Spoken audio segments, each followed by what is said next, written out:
প্রিয় মুসলিম উম্মাহ, আপনি কি জানেন নফল রোজার মধ্যে সবচেয়ে ফজিলতপূর্ণ রোজা কোনটি? সেটি হলো আরাফা দিবসের রোজা। এ সম্পর্কে মুসলিম শরীফের 1162 নম্বর হাদিস এবং তিরমিজি শরীফের 749 নম্বর হাদিসের মধ্যে আছে, রাসূলুল্লাহ সাল্লাল্লাহু আলাইহি ওয়াসাল্লাম উল্লেখ করেছেন, সিয়ামু ইয়াউমি আরাফা আহতাসিবু আলাল্লাহি আইয়ুকাফিরা সানাতাল্লাতী ক্বাবলা ওয়াস সানাতাল্লাতী বা'দা। আরাফা দিবসের রোজার মাধ্যমে আমি আশা করি আল্লাহ তাআলা অতীতের 1 বছর এবং ভবিষ্যতের 1 বছর, মোট 2 বছরের গুনাহ মাফ করে দিবেন। সুবহানাল্লাহ। আরাফার দিবসের রোজা যদি আল্লাহ তাআলার কাছে কবুল হয়, আগামী আরাফার দিবস আসার আগ পর্যন্ত এর মাঝে যদি আমাদের মৃত্যু নসিব হয়ে যায়, তাহলে আমরা ক্ষমা অবস্থায় আমাদের মৃত্যু নসিব হলো। এটা অত্যন্ত সৌভাগ্যের বিষয়।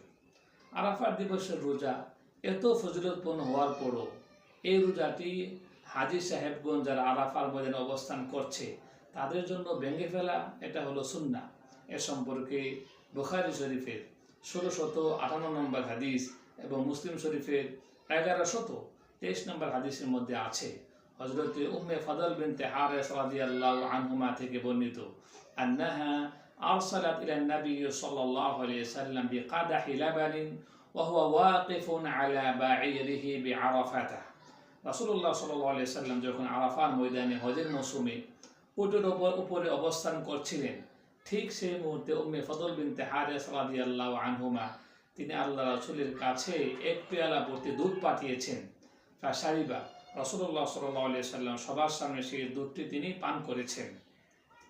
এই হাদিস থেকে ফুকাহায়ে কেরাম বলেছেন যে আরাফার দিবসে যারা অবস্থান করছে হাজী সাহেবগণ, তাদের জন্য রোজা ভেঙে ফেলা হলো সুন্নাহ বা মুস্তাহাব। আরাফার রোজা কয়টি এবং কোন দিন রাখা উত্তম? আরাফার রোজা মূলত একটি, তবে কোন দিন রাখা উত্তম এ বিষয়ে উলামায়ে কেরামের মাঝে কিছুটা মত পার্থক্য আছে।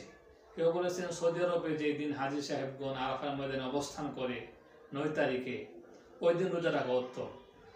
সৌদি আরবে যেদিন জিলহজ মাসের 9 তারিখ হয়, সেদিন বাংলাদেশে জিলহজ মাসের 8 তারিখ হয়, যেহেতু বাংলাদেশে একদিন পরে চাঁদ ওঠে। তবে অধিকাংশ উলামায়ে কেরাম বলেছেন যে জিলহজ মাসের 9 তারিখ হল আরাফার দিন, সুতরাং 9 তারিখেই যে দেশে হোক না কেন 9 তারিখকে কেন্দ্র করে আরাফা রোজা রাখা এটা সর্বোত্তম। তবে অনেক উলামায়ে কেরাম বলেছেন যেহেতু আরাফার জিলহজ মাসের 9 দিনে রোজা রাখা মুস্তাহাব, এজন্য মত পার্থক্যর বাহিরে সন্দেহ দূর করার জন্য জিলহজ মাসের 8 এবং 9 তারিখে 2টি রোজা রাখলে ভালো হয়। আল্লাহ তাআলা আমাদের সকলকে সহিহ আমল করার তৌফিক দান করুন।